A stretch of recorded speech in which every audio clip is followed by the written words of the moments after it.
Alright, welcome back. We are going to break down the Map 7 mini-boss and boss, which is Sasquatch and Peni Parker.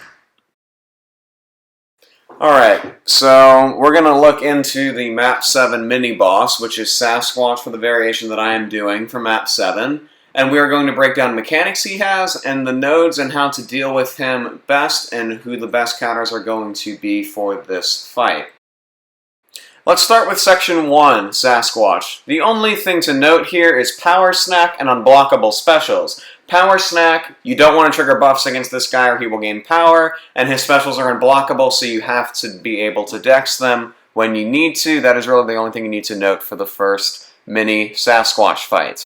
Okay, so Section 2, Sasquatch in Map 7 has Power Snack, meaning when you trigger a buff, it's going to get nullified and he's going to gain half of our power. And there's also backup recovery, so when he's below 50%, he will gain power, and if it's prevented by ability accuracy, he will regenerate, and his specials are unblockable. Basically, this fight has more power gain, more health, and more base stats, and we are going to break down his abilities and what you need to look out for when doing this fight so you can do it successfully. Let's start by breaking down his SIG. So when you strike him, when he's below 40%, he has a chance to gain a set amount of regen. The Map 7 Sasquatch will be at max SIG, so it will be very high regen. And when he throws specials or heavies in Wrath of Tanarak, he is passively unstoppable. So that is annoying, and you do need to look out for that. And we will break down what Wrath of Tanarak is later on, but let's break down the regen. When I strike this dude with a contact attack, he will gain regen up to 3 stacks, recovering 5% health, as you can see right here. Now, his Spirit of Rage. The only thing to note defensively is he will build rage every 4.5 seconds while you're fighting him, and each rage will reduce damage from all sources by 5% per stack, except a special 3, and is unaffected by ability accuracy, but can be prevented by Enervate or Exhaustion debuff. As you can see here, he's about to gain another stack of rage, and the suicides will deal less damage to him, so that is an example of how it works.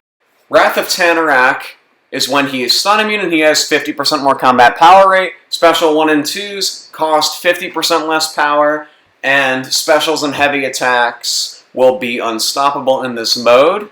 And also, it will happen when he has 5 or more rage stacks, so keep an eye out for that. Now, you can see that he is in Wrath. If I block the special 1, I am guaranteed to be stunned, and then every medium will be a guaranteed rupture, and as you can see, he's going unstoppable, so I have to wait that out. Okay, one thing to note here is that his SP1, when you block it, 100% chance to stun you in Wrath, 20% when not in Wrath. You will see here that when I block the SP1, it stuns me. It would be longer, but I'm Kardak, so I have less stun duration on non-damaging debuffs. Now let's watch this fight from start to finish, and what I am doing. So Sasquatch, the second I enter this fight, every 4.5 seconds, he will build Rage, which is that little icon under his health bar on the right of the Suicide Masteries. And I'm intentionally letting that build so you can watch it build, and watch as it also reduces damage from the Suicide Poison and Bleed,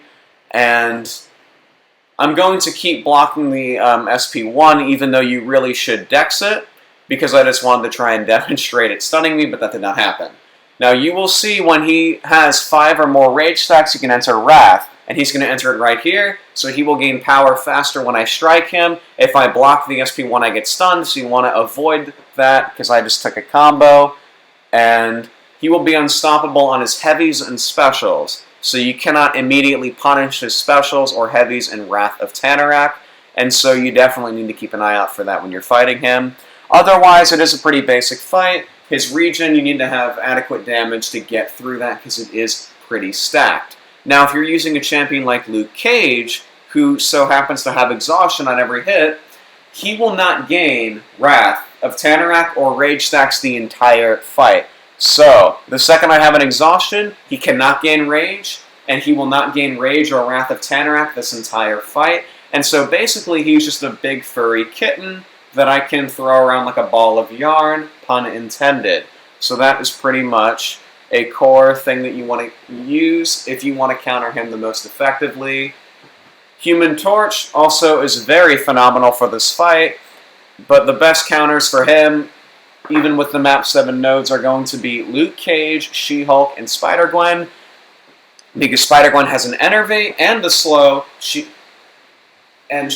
has an exhaustion and a slow, and Luke Cage also has exhaustion, so that will basically turn him into a big hairy kitten that you can pretty much wreck, and that is all you need to know about Sasquatch.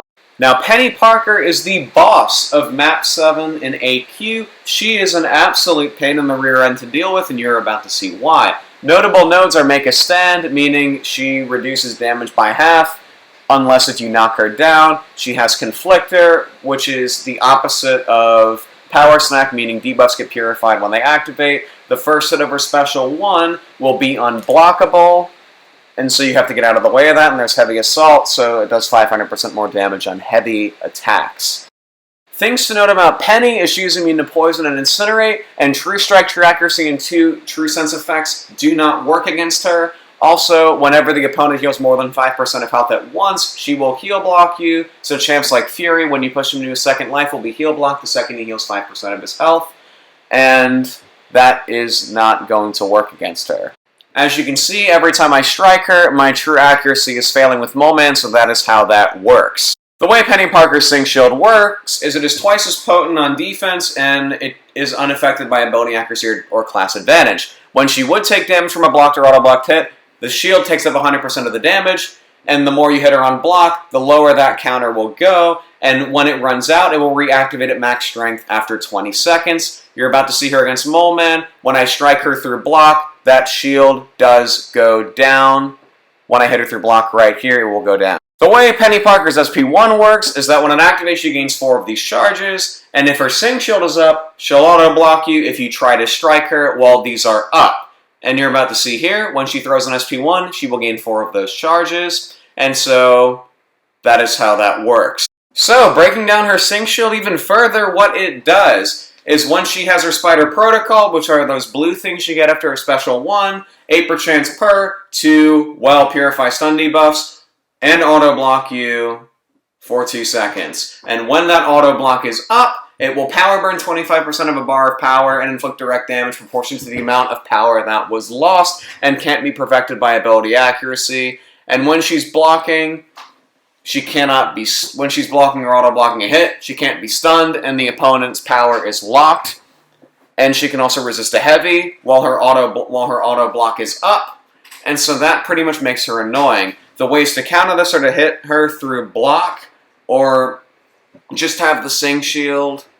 When it's up, just make sure she's holding block and her auto-block charge is not active so you can avoid the damage. You are about to see here with Mole Man that when she throws the SP1 and they go to strike her, she is going to auto-block me, and it will power burn me and also deal a pretty high amount of damage against me, as you can see there. Now, Mole Man is not a counter to Penny, but what you want to do is when her Sync Shield is up and she has blue charges, do not strike her or punish her special. You want to get her to hold block so that way you can get rid of the Sync Shield and she will not auto-block you. That is pretty much what you need to know. Blue charges and Sync Shield. Blue charges are up and Sync Shield is up, auto-block. And so when that's up, hit her through block, make sure it goes away. Now the best counters to deal with this fight, anyone who has a lot of damage or anyone who goes unblockable. Ghost is a very effective solution to this fight because no one can auto-block and intercept. She would work very well. Really any champion would work well, but especially Ghost or champions of that nature that can get openings by intercepting. That is all for this video. Don't forget to like and subscribe. Don't forget to flex on the notification bell. And I will be catching y'all very, very soon.